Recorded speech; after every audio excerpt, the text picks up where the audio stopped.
subscribe to this channel and turn on your notification bell icon. Thank you. Hello my wonderful people and welcome back to my channel.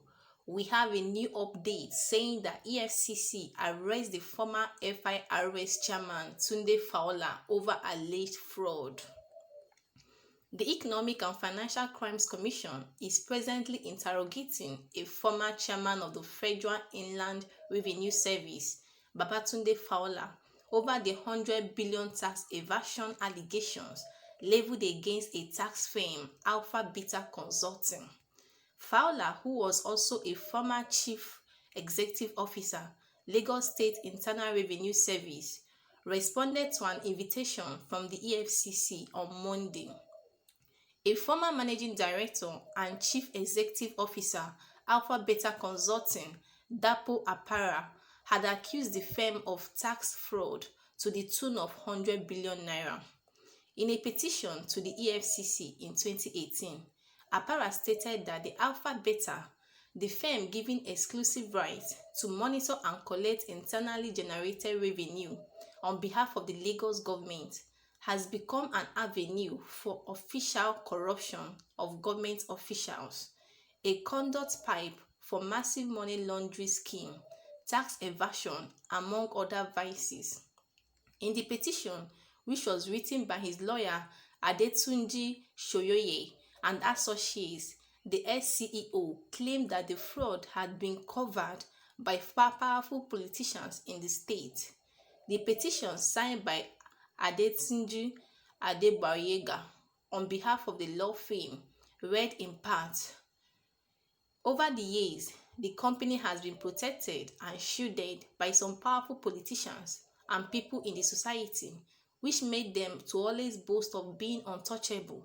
But our clients, feeling the need not to keep quiet again and strengthened by his belief in the fact that the government of President Muhammadu Buhari is keen on fighting corruption, which has been a ban on our country, is of the firm belief that it is time to expose and open the can of worms called the Alpha Beta Consulting." The EFCC spokesman, Wilson Owujarin, confirmed that Fowler was with the commission. "Yes, Fowler responded to an invitation this morning. I believe he's still there," he explained. Owujarin, however, did not comment on the investigation. Recall that the 9 senior officials of the agency were detained by EFCC over alleged multi-billion naira fraud in 2019. Fowler was sacked by President Muhammadu Buhari in 2019 after a query for worsening tax revenues since 2015. He was also accused of a lavish lifestyle, bankrolling extravagant parties and concerts in Lagos, poor corporate governance structures at FIRS, poor audit at the FIRS, high-handedness in the office, diversion of funds, Brazil corruption, and awarding contracts to stooges and cronies. Alright, my wonderful people, this is the news we have for you, saying that EFCC finally arrests the former FIRS chairman Tunde Fowler over alleged fraud. I know that so many Nigerians are so happy over this arrest. Most of them are jubilating over this arrest because finally the culprit is already in the net waiting for trial. But to me, I'm very skeptical about this arrest because this sounds like so many arrests that have been made in this country, and this sounds like one of those cases that will be swept under carpet. And so many things have been swept under carpet, and I hope that this will not be among the ones that will be swept under the carpet. Just recall the one of Ibrahim Magu, the EFCC former chairman, how they called him over to the investigation room, investigated him for so many days and queried him and all that. And up till now, we did not hear whether we finally heard that Magu has been freed. Magu was never convicted. And then again, we now reached over to the Lekki shootings. Coming to that Lekki Toge shootings, that have still been talking up and down whether they will capture the culprit, whether they set up the judicial panel of inquiry. But as it stands now, the people have not gotten justice. The protesters are yet waiting patiently for the government, and it's as if that one is still being swept under the carpet. Then coming to Fowler's case, he's still in the investigation room. I just hope that his case will not be one of those cases that will be left without conviction. And I also hope that EFCC will not just stop hunting the corrupt politicians. They should go for them and hunt them down until they arrest and convict them.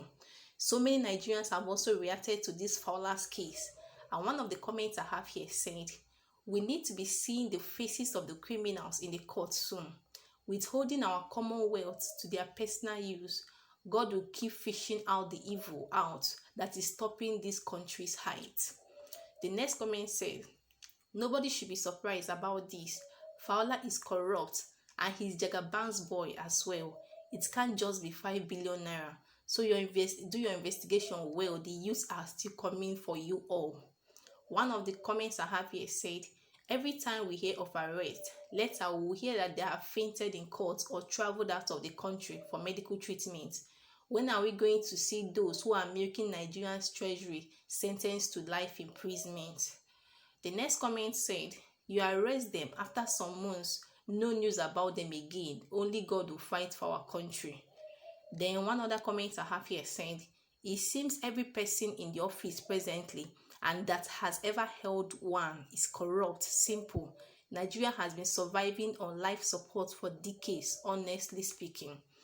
One other comment I have here said, the amount of money looted by these men will be enough to take all the needs of this country and nobody will be left. The next comment said, EFCC just wanted their percentage.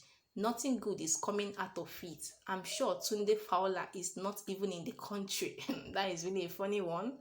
One other comment I have here said, Nigeria encourages public servants to steal because if you don't, the day they accuse you of stealing, you will bail yourself and go bankrupt. So they want you to steal and keep your bail money. How can bail be millions when I don't even have up to 5k? Very funny comment. Then one other comment I have here said, another case that will be swept under the carpet like others. My question is, why make a scandal of a case that wouldn't be prosecuted through till justice is gotten? They can just call the victims, rather corruption business partners, and take their share from them. The next comment I have here said, Tinubu's subjects, what could have happened? Is Buhari getting back at Asiwaju Tinubu? Anyway, it's one of those stories that will end up yielding no positive results. Corruption fighting corruption. The next comment I have here said, wow, this is very awesome. EFCC, all eyes locally and internationally are on you. But bluntly speaking, do the needful without fear or favor, please? One other comment I have here said, I beg that they believe anything wey concern. I know they believe anything wey concern EFCC again. I don't lose hope for the system already because they cannot investigate themselves, let alone investigating others. Okay, guys, let me take the last comment. You can't be in such position in Nigeria and not get tainted and corrupted. Corruption is an infectious disease in Nigeria. Anybody holding a post in Nigeria apart from the post of a parent is potentially corrupt or dead. Even the GOs. Alright, my wonderful people, remember that you too can also become part of this discussion by dropping your opinion and what you think concerning this at the comment section. Do subscribe to this channel. See you in my next video. Thank you.